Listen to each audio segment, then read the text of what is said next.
अच्छा सिद्दीक जान, ये बात आकर इदारों पर आ जाती है तो फिर क्या क्या इंटरेस्ट है? क्या फवाद चौधरी कहते हैं इनको सदर लगाने का कहा गया? क्या सबको कोई ना कोई लालच दे दी जाती है और उस लालच में आ जाते हैं कि जी आप चीफ जस्टिस है, आप रिटायर होंगे तो आपको हम जनाब गवर्नर लगा देंगे, आपको जनाब हम सदर लगा देंगे, माजी हमारा देखें, आप हमारे हक में फैसला देंगे तो साथ ही रिटायरमेंट के बाद उस जज को सरकारी ओहदा मिल जाएगा, आप हमें बरी करेंगे।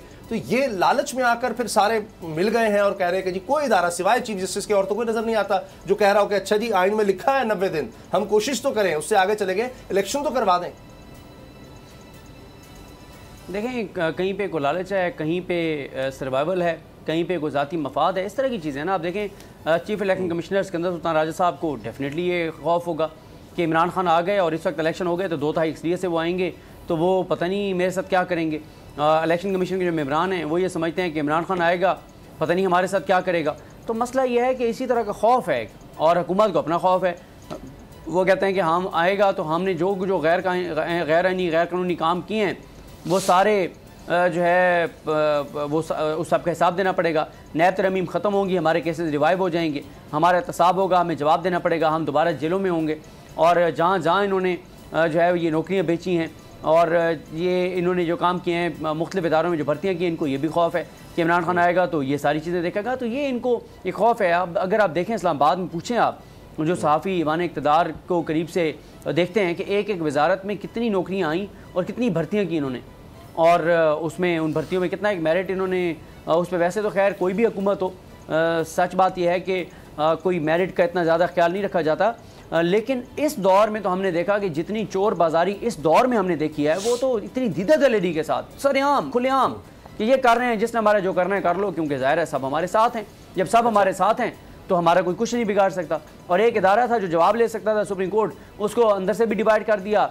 उसके अलावा कानून साजियाँ भी हो रही हैं, करारदादें भी पास हो रही हैं, प्रेस कॉन्फ्रेंस भी हो रही हैं, मुहिम भी चल रही है, मीडिया को भी उनके ऊपर उनके खिलाफ लगा दिया गया है, तो इलेक्शन कमीशन को भी उनके सामने खड़ा कर दिया गया है। तो फिर जाहिर है फिर कॉन्फिडेंस तो बनता है। अच्छा, अगर फाइनली मुज़ाकरात पर ब्रेक से पहले मुज़म्मिल, एक रास्ता निकलता है कि सितंबर का हमें भी पता है कि जी हुकूमत चाहती है कि सितंबर से मामला आगे जाए, तहरीक इंसाफ चाहती है सितंबर से पहले हो जाए, तो अगस्त का आपको लगता है कि कोई चांस है? उसमें बजट भी आ सकता है अगर कोशिश की जाए, बजट भी ये पेश कर लें और जो हुकूमत चाहती है बजट हम हर सूरत पेश करें, तहरीक इंसाफ उस पर भी मान जाए, या आपको लगता है नहीं ये कहानी इस पे बजट पे तहरीक इंसाफ अपना माइंड क्लियर कर चुकी है। इमरान खान साहब ने कहा किसी सूरत भी इस पे आमादा नहीं हो सकते कि बजट ये दे दें और किसी और हुकूमत को आके फिर भुगतना पड़े।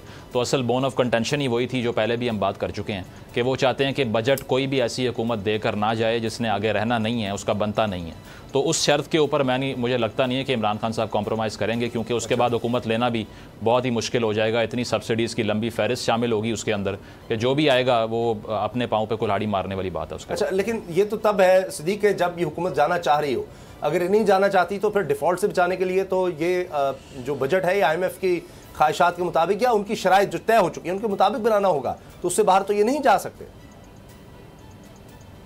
नहीं, ये इस चीज़ को नहीं देखेंगे, बिल्कुल ये अपनी मर्ज़ी का बजट बना के और बज़ाहिर रिलीफ दे के। लेकिन मैं समझता हूँ कि ये बहुत ज़्यादा बात हो रही है हर जगह कि जी ये बजट जो देंगे तो ये आवाम को कुछ ऐसे रिलीफ दे देंगे जिससे इनको पॉलिटिकल फ़ायदा होगा। तो मेरा नहीं ख्याल कि ऐसा मुमकिन है, क्योंकि जो भी रिलीफ देंगे, पहली बात तो लोगों को ये वाज़ेह तौर पे पता होगा कि ये वो लोग हैं जिनकी बात कभी शायद ही कभी कोई सच साबित हुई हो।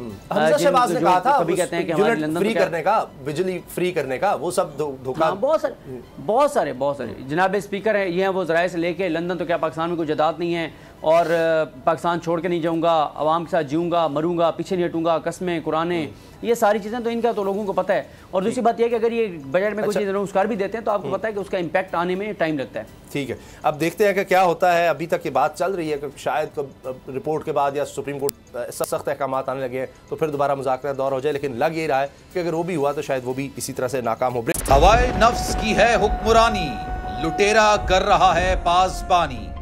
बोल न्यूज के मार्केटिंग हेड आकाश राम ताहा लापता, तफ्तीशी इदारे जवाब देने से कासिर, अहले खाना परेशान, बेटे की जुदाई में माँ गम से निढाल। जो बच्चों हिंदू पर आए थे जो को पाकिस्तानी, मुझे मेहरबानी करे पंहिंजो आकाश वापस कयो। अमेरिकी सेनेट में कांग्रेसमैन की आकाश राम के अगवा के खिलाफ पुरजोर मुजम्मत। And I, of course, have been concerned about some of the terrible disappearances, some of the abuses of human rights in Pakistan. United nation ने भी आकाश राम की बाजियाबी के लिए मौसर इकदामात उठाने का इंदिया दे दिया। मुश्किल की इस घड़ी में आर्मी मीडिया समेत इंडियन मीडिया भी चीख चीख कर आकाश राम की बाजियाबी के लिए आवाज उठा रहा है। आलमी सहाफती तंजीम और इंसानी हुकूक की आलमी तंजीमों की भी आकाश राम के अगवा की मुजम्मत। उफ क्या जुल्म है, बोल इंसाफ का मुंतजिर। सब्सक्राइब करें और बेल दबाएं ताकि कोई खबर रह न जाए।